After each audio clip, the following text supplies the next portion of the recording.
C'est toujours un plaisir de vous retrouver sur Medi 1. Soyez les bienvenus dans l'invité de la rédaction. Les Assises pour la diversité du cinéma français organisées en 2013 ont permis de rappeler la pertinence du modèle de financement de l'industrie cinématographique française reconnue internationalement. Elles ont également confirmé la nécessité de procéder à de nouvelles adaptations de ce système dont la réforme régulière est gage de son efficacité. Ici, en Côte d'Ivoire, le Cinétech Festival entend créer un cadre pour le financement du cinéma à travers l'entrepreneuriat dans le secteur. Avec le commissaire général, nous verrons l'opportunité d'investir dans le cinéma en Côte d'Ivoire. Nous dirons donc bienvenue à Maître Miei Anissé Évrard sur notre plateau. Merci. Comme nous l'avons signifié, vous êtes le commissaire général du Cinétech Festival, par la même occasion un réalisateur, donc au parfum de toutes les réalités liées au cinéma. Alors, est-ce que jusqu'à ce jour, nous sommes en 2022, est-ce que les choses ont bien évolué, ont évolué dans le bon sens par rapport au cinéma? On se plaint de financement, on se plaint de salles qui se vident. Quelle est votre appréciation? Bien, merci déjà de nous recevoir sur votre plateau. L'état des lieux en Côte d'Ivoire, nous pouvons dire que le cinéma ivoirien est quand même en bonne voie. Aujourd'hui, l'État a pris quand même des dispositions à travers la création déjà de certaines structures, à travers l'incitation. Et nous avons le FONSIC, nous avons l'Office national du cinéma de Côte d'Ivoire, et ces structures qui font déjà un boulot assez formidable pour inciter donc à la production d'œuvres cinématographiques. Mais nous ne pouvons pas occulter donc les difficultés qu'il y a, qui sont quand même majeures. C'est que Avant d'entrer dans les difficultés, vous avez cité tout à l'heure le FONSIC qui apporte des financements qui aident, selon quelques recherches effectuées, 30% du budget pour les réalisateurs. Mais est-ce que ça apportait vraiment une bouffée d'oxygène, ces différents financements? Oui, il a lieu de faire un tour déjà sur le site du FONSIC pour voir déjà les productions qui ont été soutenues. Mais je pense qu'il ne faut pas toujours attendre de l'État, parce qu'il y a des dispositions qui ont été prises. Et aujourd'hui, pour ma part, je crois qu'il est temps que les techniciens, les réalisateurs prennent déjà certaines dispositions en leur sein pour inciter le secteur privé à regarder vers le secteur du cinéma, qui est également un secteur porteur. On a plusieurs festivals de films en Côte d'Ivoire, on ne pourra même pas les citer. Et à la fin de ces différents festivals, il y a des récompenses qui sont données aux meilleurs producteurs, à des personnes qui ont produit des films. Et là, on a une nouveauté, un nouveau bébé qui est le Cinétech Festival, qui met l'accent sur les techniciens. Alors, qu'est-ce que c'est et pourquoi? Alors, déjà, il ne peut pas avoir une production cinématographique sans technicien. Ce n'est pas possible. Et même une émission télé, la preuve est que je suis avec vous sur le plateau, il y a des cadreurs. C'est ça. On ne les voit peut-être pas. On ne les voit pas, mais c'est grâce à eux. C'est grâce à eux qu'on vous voit. Alors, donc, on s'est dit, mais tiens, pourquoi ne pas mettre à l'honneur donc ces différents techniciens qui œuvrent dans l'ombre, parce que c'est assez dur. Il suffit de prendre une production, vous verrez qu'il y a pratiquement 30 à 40 personnes qui travaillent autour d'une production pour qu'on puisse avoir une œuvre cinématographique ou une émission télé. Et donc, on s'est dit, pourquoi ne pas les mettre à l'honneur? Déjà, mettre en valeur leur métier et susciter des vocations auprès des plus jeunes. Et aujourd'hui, lorsque vous prenez une émission, ou plutôt un film ivoirien, je ne fais pas de publicité, mais une grande production, on va vous demander qui est le cadreur ou qui est le monteur. Bon, à la limite, on s'en fiche. Alors, le générique fin, où on est censé lister donc les techniciens qui ont travaillé, quand ça passe, déjà même quand le film finit, rares sont les téléspectateurs on n'est plus intéressés qui regardent. La suite. Et donc, on s'est dit, en les mettant en valeur, des producteurs peuvent avoir recours donc à ces différents techniciens pour les appeler sur d'autres productions, ce qui serait une porte ouverte pour eux. Et on estime que le Cinétech Festival sera donc un espace pour permettre donc à tous ces techniciens de se retrouver, créer déjà une base de données, faire des recyclages, des formations, et permettre donc à ces techniciens de pouvoir vivre de leur métier. D'accord, ces techniciens, on s'imagine déjà qu'ils font un travail remarquable. Est-ce qu'à travers ce festival qui va les mettre en valeur, est-ce que ça va changer la position qu'ils occupent déjà dans une production? Quelle est l'approche? Ok, déjà, sachez que le technicien n'est pas fait pour être sur les magazines, comme le disait le doyen Alex Ogou, il n'est pas fait pour être sur les magazines. C'est un métier de l'ombre. Okay. Donc déjà ça, les techniciens sont déjà conscients de cela.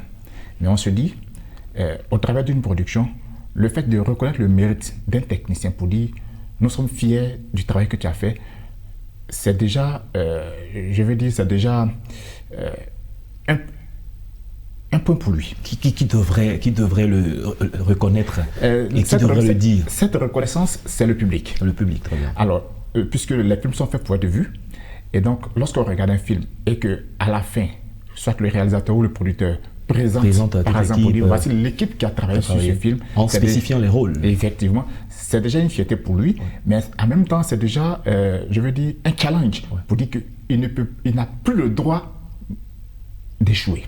Ah oui, non. Il est obligé non seulement de se parfaire sur les productions à venir, parce qu'aujourd'hui, quand on cite certains noms dans le métier du cinéma, il suffit simplement de dire que tel film a été réalisé par telle personne, automatiquement, on se dit c'est du bon. Mais à partir de ce moment, vous êtes tenu d'aller vers l'excellence, vous êtes tenu de vous améliorer au quotidien et parfaire donc les futures productions qui viennent. D'accord, tout à l'heure vous avez dit qu'on ne devrait plus attendre de l'État. C'est une réalité. Et comment investir dans le secteur du cinéma en Côte d'Ivoire? Ok.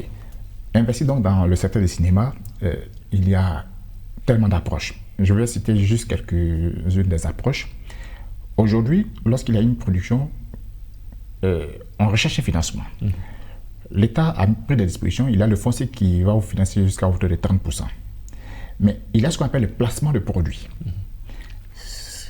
Une entreprise peut décider de placer son produit dans une production. Ou soit dans une séquence, dans une scène, les acteurs boivent peut-être une eau minérale dont je ne citerai pas le nom. C'est déjà un placement de produit. Et ça, cette entreprise va injecter de l'argent dans la production. En dehors du placement de produits, il y a également le crowdfunding qui peut être fait également pour permettre donc aux producteurs de mobiliser des ressources pour financer déjà la production. Il y a également, en dehors donc de cela, les banques aujourd'hui n'ont pas encore compris l'intérêt qu'il y a à investir dans une œuvre cinématographique. Alors, ça allait être la question. Pourquoi les banques ne s'intéressent pas? C'est à perte, c'est pas rentable pour les banques, c'est pas garanti.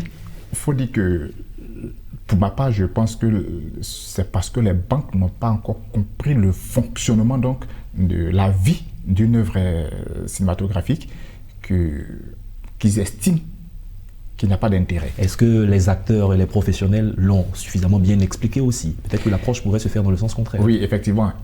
Là, je pense que c'est une occasion que vous donnez pour inviter donc les différents acteurs donc du cinéma à rejoindre effectivement cette équipe du Cinétech Festival pour aboutir donc à ce que nous avons entamé déjà, présenter les opportunités qu'il y a dans le secteur du cinéma pour inciter donc le secteur privé, les banques, à pouvoir investir dans le cinéma. À la cérémonie de clôture du FESPACO dernier, nous avons le doyen Assalfo, qui était membre du jury et qui a dit quelque chose. Désormais, il va s'intéresser au cinéma.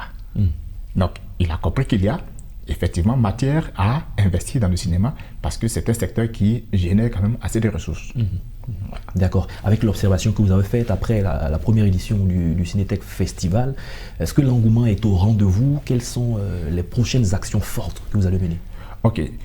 Déjà, l'engouement il est au rendez-vous parce que pour une première édition, j'avoue que nous avons été agréablement surpris de cet engouement. Et je pense qu'au-delà donc de cette première édition, pour nous, c'est de commencer à former déjà les techniciens pour avoir des productions de qualité. Parce que si nous voulons être compétitifs, tant au plan régional qu'au plan international, il nous faut des productions de qualité. Je ne dis pas que les productions ne sont pas de qualité maintenant, mais je veux dire améliorer. Il y a plus d'exigences. Voilà, effectivement. Donc, beaucoup plus d'exigences. Parce que beaucoup, comme je le disais déjà, beaucoup ont été formés sur le tas. Et donc, on se dit, pourquoi ne pas former et recycler déjà ceux qui existent. Ensuite, susciter des vocations pour ceux qui seraient intéressés par les métiers du cinéma, donc les former et avoir déjà un plan stratégique. Nous avons rédigé un plan stratégique donc sur 5 ans que nous avons appelé le projet Grand Ciné. Et donc, je pense que la cérémonie de lancement, Medi 1 sera invité donc à cette cérémonie de lancement. Donc, c'est un plan stratégique que nous avons conçu en tant que technicien et on s'est dit, on ne doit pas toujours attendre de l'État. À partir de ce plan stratégique, faisons en sorte que d'ici 5 ans, nous puissions avoir non seulement des techniciens diplômés, des techniciens compétents, mais aussi des productions de qualité. D'accord. On dira félicitations et tous nos encouragements à tous nos techniciens, les cadres, on pourra les citer. C'est des métiers grands et c'est des grands professionnels qui sont derrière, grâce à qui on voit cette émission, on vous voit, on nous voit, et donc l'émission est également mise en ligne. Félicitations pour le travail excellent que vous abattez. Merci. Maître Ami Anissé Évrard, vous êtes commissaire général du Cinétech Festival et réalisateur. Avec vous, nous avons parlé de l'entrepreneuriat dans le secteur du cinéma en Côte d'Ivoire. Effectivement. Merci d'être passé sur notre plateau. Merci bien.